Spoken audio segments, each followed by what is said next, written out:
The Raven by Edgar Allan Poe.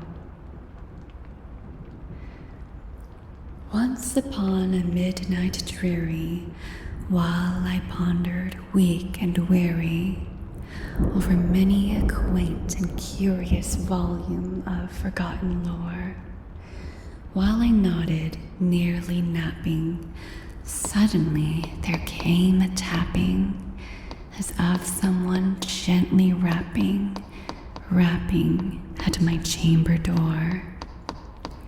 "'Tis some visitor," I muttered, tapping at my chamber door. "Only this, and nothing more." I distinctly remember it was in the bleak December, and each separate dying ember wrought its ghost upon the floor.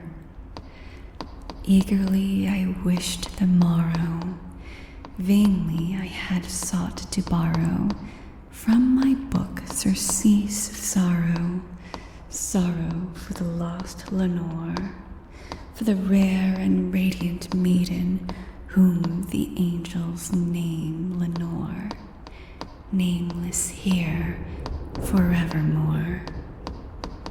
And the silken, sad and certain rustling of each purple curtain thrilled me, filled me with fantastic terrors never felt before, so that now to still the beating of my heart I stood repeating, "'Tis some visitor entreating entrance at my chamber door, some late visitor entreating entrance at my chamber door.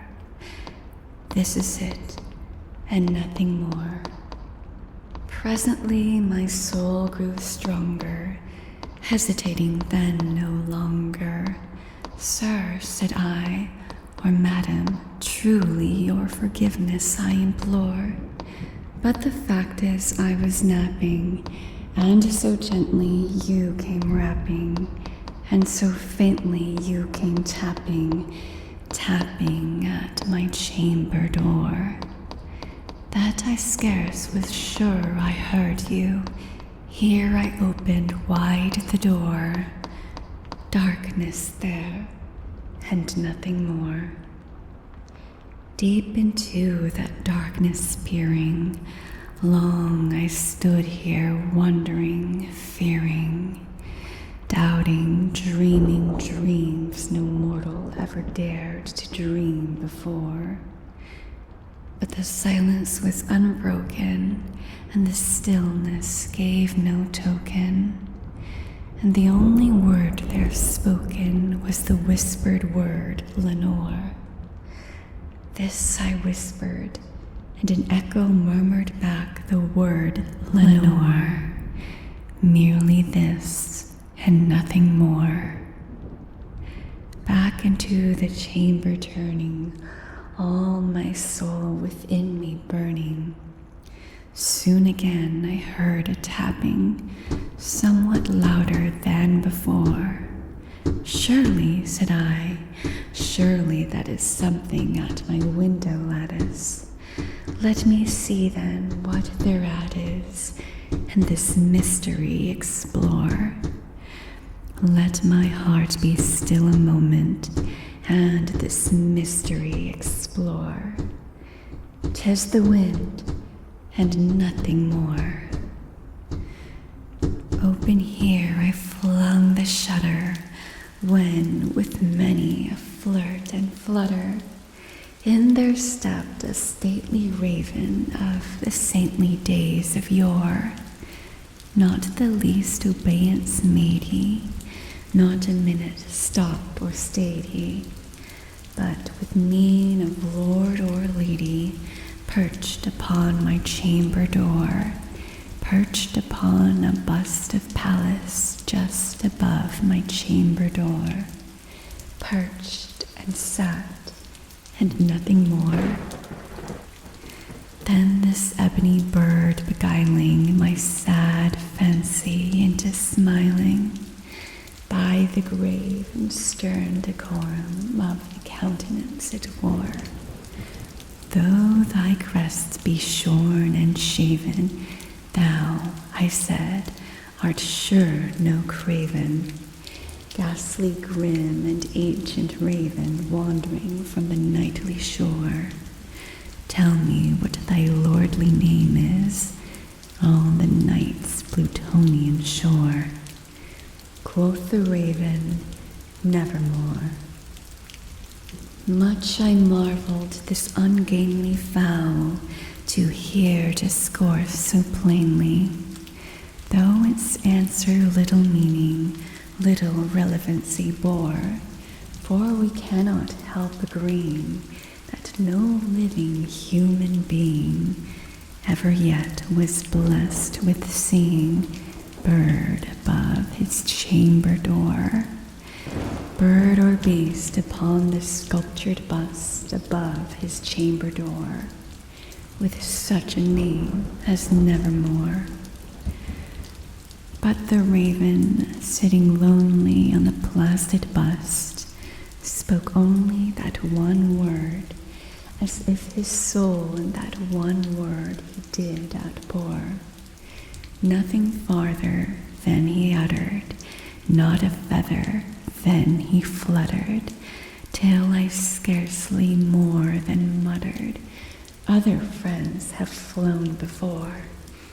On the morrow he will leave me, as my hopes have flown before.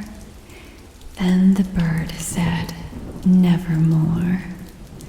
Startled at the stillness broken by reply so aptly spoken, doubtless, said I, what it utters its only stock and store, caught from some unhappy master whom unmerciful disaster followed fast and followed faster, till his songs one burden bore, till the dirges of his hope that melancholy burden bore of never, nevermore. But the raven, still beguiling all my fancy into smiling, straight I wheeled a cushioned seat in front of bird and bust and door. Then upon the velvet sinking, I betook myself to linking fancy and fancy, thinking with this ominous bird of yore, what this grim, ungainly, ghastly, gaunt, and ominous bird of yore meant in croaking nevermore. This I sat engaged in guessing, but no syllable expressing to the fowl whose fiery eyes now burned into my bosom's core. This and more I sat divining, with my head at ease reclining on the cushion's velvet lining that the lamplight gloated o'er, but whose velvet violet lining with the lamplight gloating o'er she shall press, nevermore. Then methought the air grew denser, perfumed from an unseen censer, swung by seraphim whose footfalls tinkled on the tufted floor. Wretch, I cried, thy God hath lent thee, by these angels he hath sent thee respite, respite and nepenthe from thy memories of Lenore. Quaff this kind nepenthe, and forget this lost Lenore. Quoth the raven, nevermore. Prophet, said I, thing of evil, prophet still, if bird or devil, whether tempter sent, or whether tempest tossed thee here ashore, desolate yet all undaunted, on this desert land enchanted, on this home by horror haunted, tell me truly, I implore, is there Is there balm in Gilead? Tell me, I implore. Quoth the raven, nevermore. Prophet, said I, thing of evil, prophet still, if bird or devil, by that heaven that bends above us, by that God we both adore, tell this soul with sorrow laden, if within the distant Aidenn it shall clasp a sainted maiden, whom the angels name Lenore. Clasp a rare and radiant maiden, whom the angels name Lenore. Quoth the raven, nevermore. Be that word our sign of parting, bird or fiend, I shrieked, upstarting. Get thee back into the tempest and the night's Plutonian shore.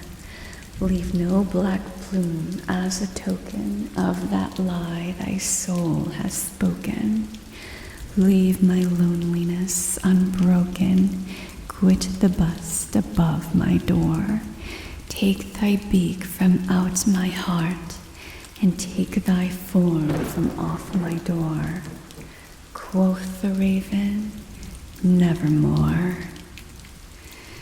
And the raven, never flitting, still is sitting on the pallid bust of Pallas, just above my chamber door.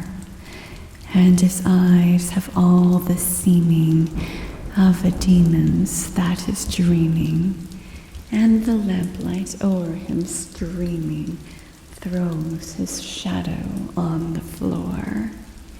And my soul from out that shadow that lies floating on the floor shall be lifted nevermore.